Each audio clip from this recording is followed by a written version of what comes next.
When you hear the term narcissist, you might think of someone who's kind of stuck on themselves, kind of full of themselves, or, if you've watched my channel very much, you might think of someone who has a complete lack of empathy.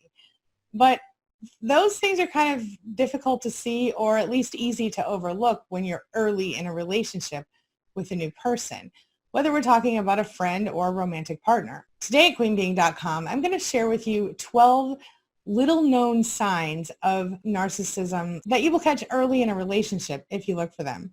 So let's get started. Closed captioning provided by Athena Moberg and CPTSDFoundation.org.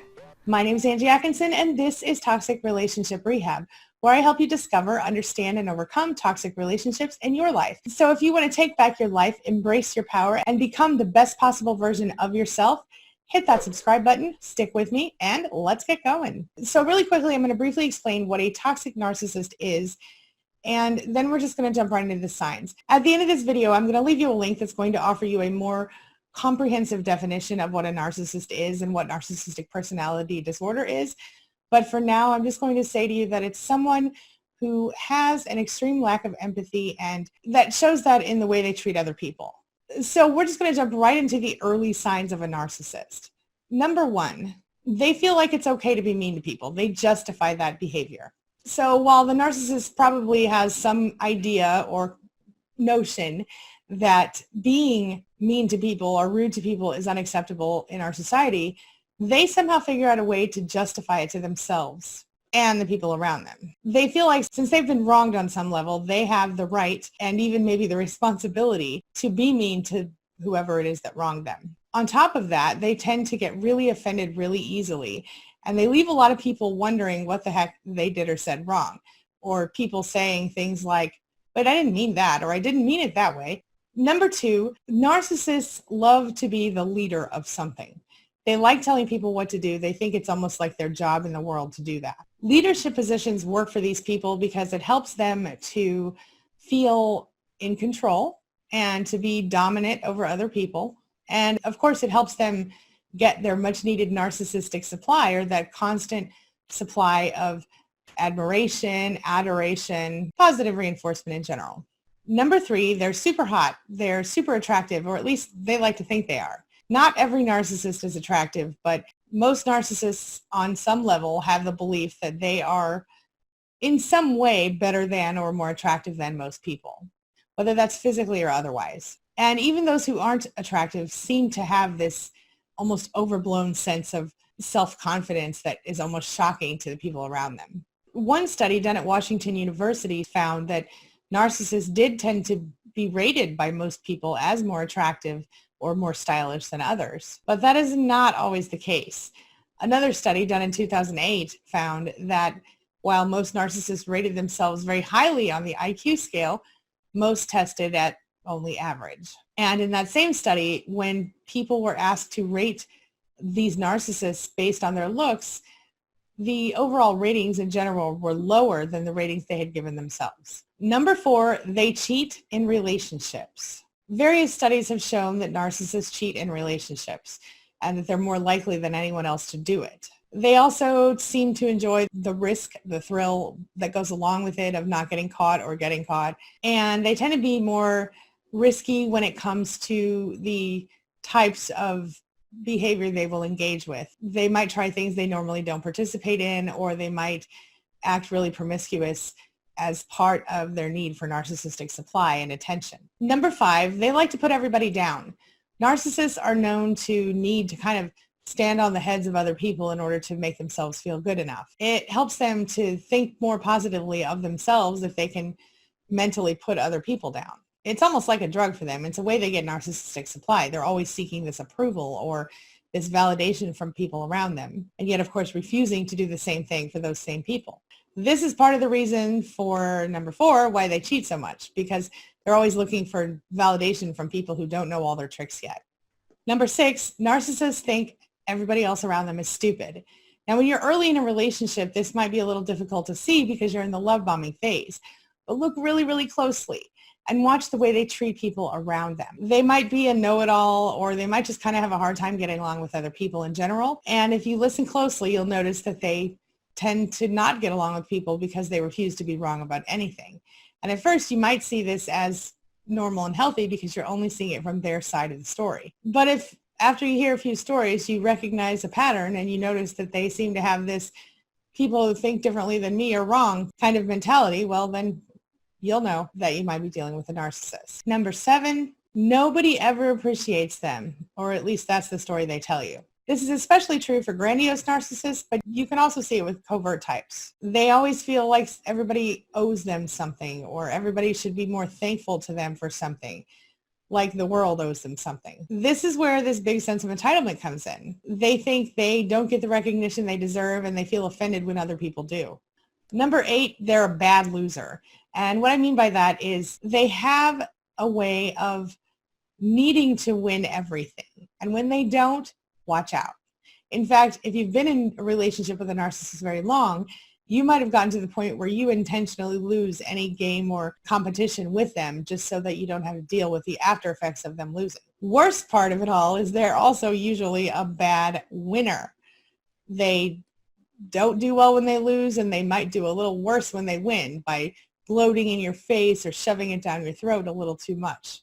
Number 9, the narcissist goes really fast with everything. Your relationship started fast. They might have said they love you too quickly, or if it's not a romantic relationship, maybe it's a friendship, they jumped in with both feet, and by the end of week 2, they were calling you their BFF. In any case, the narcissist never moves slowly in relationships. Before you know it, you're stuck smack dab in the middle of one. The worst part is that as fast as it goes and as quickly as you feel a false sense of closeness to this person, you really don't get to know the person at all. It's all an illusion. The truth is that it takes time to get to know a person. It takes time for a person to begin to feel comfortable with you. And in a real healthy relationship, both parties would want to take the time to get to know each other before jumping to that extreme level of commitment. The idea of being swept off your feet might be fun to think about, but in real life, it doesn't really work. Number 10, they are one heck of a storyteller. Narcissists tell stories in a very interesting way. Well, of course, they're almost always the hero or the star of the story, right? We probably guessed that one. We all know that part of the story, and the fact of the matter is most of us probably don't tell a lot of stories where we're the butt of the story, right? So, okay, we get that. But here's the part that you need to really watch for. This is the kind of secret that of the storytelling. And that is when the story does not have a happy ending, the narcissist does not take responsibility for that ending. They absolutely always blame someone else for the unhappy ending unless there's some other game at play here. But one thing that almost every narcissist will do early in your relationship is tell you stories of their past relationships, whether we're talking about friendships or romantic relationships. And here's where you can use this little bit of advice. Listen to the stories they tell you about the former supplies or former friends or other people in their lives. Listen to the way the stories go. And what you'll notice is that in almost every story, the narcissist winds up being either the hero who saved the day or the victim who did nothing wrong and was totally innocent in the whole thing. You will probably feel really sorry for the narcissist when you hear the story. You will probably feel some kind of way about the ex or the friend that they're talking about, some kind of defensive energy you get for them. You'll feel like they've been victimized and your heart will hurt a little bit for them. And that, of course, leads you to want to put your arms around them and tell them everything's okay, they're great, they're awesome, they're amazing, and boom, we have a pity party. We have narcissistic supply in full, and that is in many ways a test they will use against you. Number 11, they have very few friends, or they have a lot of friends they don't know very well. This is not always the case. There are many narcissists who have what seems to be a group of really close friends. But when you look deeper, you see that there's a lot of turmoil in that group. And a lot of the people in the group will have some sense of obligation to the narcissist. But you will see that the narcissist very often does not actually have any close friends. They might have a large group of acquaintances and fan clubs and things like that, but very few people who actually know them for who they are. And usually if you find that they have a best friend or they're really close to their mom or their dad or brother, those people are inevitably enabling the narcissist. They are flying monkeys whether they know it or not. Number 12, I mentioned earlier the sense of entitlement. Well, this is worth mentioning again. Narcissists have an outrageously unearned sense of entitlement. I remember feeling shocked more than once with various narcissists in my life, just simply based on the fact that they really believed that they were entitled to certain privileges or certain things that other people were somehow not entitled to. They needed special treatment. Narcissists do consider themselves more special than other people. They do expect better treatment than other people. They really believe that whatever it is that they want, they should get, and that you should automatically give it to them. And if you don't, you're useless, you're worthless. And here's a little bonus for you. Narcissists will never give you anything without expecting something in return. So even if they really do solve a problem for you, let's say you're behind on the rent and they pay your rent for you, well, then they'll have some sort of payback that's due them. Whether they actually ask you to pay them back, or they charge you a ridiculous amount of interest, or they just expect you to do whatever they want. This is often seen with the altruistic type of narcissist, and it kind of leads them to want to naturally exploit other people without guilt or remorse. They have no empathy, they have no remorse, so it makes sense that they would do this. They see people as objects or extensions of themselves that are just there to kind of serve them, not really as people. And when you don't serve them right, they will most definitely devalue you and discard you, whether they do so permanently or just for the moment with a silent treatment. In the long run, as awesome and charming and fun to be around as narcissists can be, it's all an illusion. Narcissists are great at seeming to be perfect, seeming to be your soulmate. But you have to recognize a few things. First of all, they're never going to give you what you want and need in a relationship. So if you're stuck with one of these people now, you might want to consider getting out, especially if it's still early in the relationship and you haven't really gotten too much damage yet. The fact is, no matter how much you give to them, they are never going to give to you on an equal level, and certainly not on a consistent basis the way you will for them. You deserve somebody who loves you for you and who loves you in the way that you deserve to be loved. The value that you hold for them is one of narcissistic supply. What can you do for them? You're better than that, my friend. Don't forget. Early on in the relationship, watch how they treat other people. This will help you know how you're going to be treated in the future. So for example, if you notice they're really mean in the way they talk to their mom or their dad, you might be getting that once they get to know you better. If they talk about all their friends and how their friends screwed them over and did all these horrible things to them, you're going to be that person in the future. If they're saying bad things about their ex and you're in a romantic relationship with them, you can count on the fact that they're going to say those same things about you. Narcissists do tend to abuse in cycles. Be aware of that. Recognize this whole thing for what it is. No matter how amazing they seem, if the red flags are there, as difficult as it might be, take the time to see them and extricate yourself before you're stuck, before you're too enmeshed with this person to get away. Don't make excuses for them, and don't minimize this behavior just because you like that person or you think they're attractive. At the very least, it's safe to say that narcissists are resistant to change. I can tell you that in the course of my study and work with survivors of narcissistic abuse, I have never seen a narcissist successfully change in a positive way. And I've interviewed many other experts in this area, therapists, psychologists, psychiatrists, etc.